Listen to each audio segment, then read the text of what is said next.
संसार के एक अकेले मालिक के नाम से अपनी बात को शुरू करता हूं, जिसके कब्जे में मेरी जान है। सबसे पहले तो मैं आप लोगों को अपना परिचय दे दूं। मैडम ने जो मेरा परिचय दिया, आप लोगों को बड़ा खूबसूरत लगा होगा मेरा परिचय, लेकिन संसार के मालिक की किताब से अगर मैं अपनी परिचय हासिल करूं तो मुझे मालूम होता है कि मैं इस धरती की मिट्टी से पैदा किया हुआ साधारण सा इंसान हूं और इस संसार के मालिक के द्वारा पैदा किए गए अनाज, हवा, पानी, ऑक्सीजन का इस्तेमाल करता हूं और एक दिन मेरी मौत होने के बाद इसी धरती की मिट्टी में मैं मिला दिया जाऊंगा। और ये परिचय हर इंसान को देता है पवित्र कुरान, जिसको कहा औज़ु बिल्लाहि मिनश शैतानिर रजीम बिस्मिल्लाहिर रहमानिर रहीम मिन्हा खलकनाकुम व फीहा नुईदुकुम व मिन्हा नुखरिजुकुम तारतन उखरा। कि इंसानों, इसी धरती की मिट्टी से हमने तुमको पैदा किया है, मौत के घाट उतार कर इसी धरती के मिट्टी में मिला देंगे और फिर एक दिन ऐसा आएगा कि हमारी कुदरत से हम तुम्हें फिर जिंदा करेंगे और तुमसे हिसाब लेंगे इस जीवन का। रिस्पेक्टेड लेडीज एंड जेंटलमैन, मैं कोई धार्मिक आदमी नहीं हूं, कोई पादरी या मौलाना नहीं हूं। पवित्र कुरान की आयत कोट करने से आप ऐसा बिल्कुल न समझें कि मैं यहां इस्लाम का प्रचार करने आया हूं, नहीं, बल्कि मैंने जो मेरी स्टडी में जो कुछ पाया वो आप लोगों से शेयर करने की कोशिश कर रहा हूं। मैं ये कहना चाहूँगा इस संदर्भ में, सबसे पहले तो मैं समझता हूँ कि इंसान अपने आप को पहचाने कि वो कौन है। पवित्र कुरान में इंसान को 3 नामों से पुकारा गया, 3 नामों से। नंबर 1, या अय्युहन्नास, कलेक्टिवली जब बात की गई, यानी ये इंसानी घटक के लोगों। नंबर 2 में इंडिविजुअली जब बात की है, पर्सनली, तो या अय्युहल इंसान, यानी ए इंसान। और नंबर 3 में जब बड़े प्यार से बात की तो कहा या बनी आदम, ए आदम के बेटो। तो इन तीनों नामों में आपने गौर किया होगा कि संसार के मालिक ने कोई भेदभाव नहीं किया इंसानों के बीच।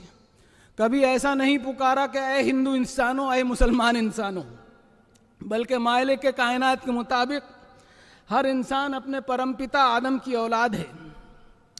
फिर आदम की औलाद में रंग, भाषा और मजहब की बुनियाद पर डिफरेंसेस क्यों?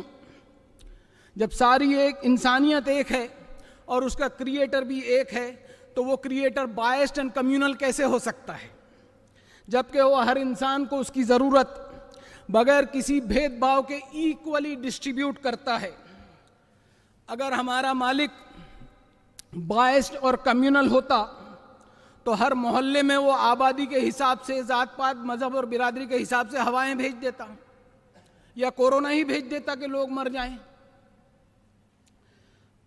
अब ये दुनिया एक ऐसी चीज है, ऐसी जगह है कि जहां रंग बिरंगे फूल खिलते हैं, वैसे ही अलग अलग भाषाएं हैं। भाषाएं और जबानें भी हम लोग अलग अलग बोलते हैं, लेकिन अफसोस की बात है कि इसमें भी हम सियासत खेलते हुए झगड़ते हैं। जबकि संसार के मालिक ने अपनी आसमानी किताबों में कहा, वमिन आयातिही खल्कुस समावाति वल अर्द वख्तिलाफु अलवानिकुम व अलसिनतिकुम इन्न फी ज़ालिका लआयातिल लिल आलमीन। अपने मालिक को पहचानने के लिए आसमानों और ज़मीन में निशानियां ही निशानियां हैं, और तुम्हारे आपस के अलग अलग रंग, कि कोई गोरा है तो कोई सांवला है, किसी की हाइट ज़्यादा है तो कोई नाटा है। तो ये सब लड़ने झगड़ने की बात और डिफरेंस करने की बात नहीं है, बल्कि संसार के मालिक को पहचानने के लिए सारी दुनिया में नमूने मौजूद है। मेरे भाइयों और बहनों, जब तक इंसानियत का ये सबसे पहला सबक दुनिया सीखेगी नहीं, इस धरती पर इंसानी खून पानी की तरह बहते रहेगा। अब हम सोचें कि हम कितने ही बड़े स्टेटस के मालिक हो जाएं, कितने ही पावरफुल हो जाएं, कितनी ही प्रॉपर्टीज के मालिक बन जाए, हम सिर्फ गौर करें कि हमारी शुरुआत कैसे हुई और हमारा अंत कैसा होने वाला है। पवित्र कुरान ने कहा और खूब कहा, मिन अय्यि शैइन खलक़ा मिन नुतफ़तिन खलक़हु फ़क़द्दरहु सुम्मा अस्सबीला यस्सरा सुम्मा अमातहु फ़अक़बरा। इंसानों, तुम हमेशा अपनी हैसियत को पहचानना कि किस गंदी चीज से मैंने तुमको पैदा किया है। तो अपने आप को कभी सुपीरियर ना समझना। तुम राजा हो या रंक, सभी को एक ही सिस्टम से पैदा किया और सभी को एक ही सिस्टम से मौत आएगी।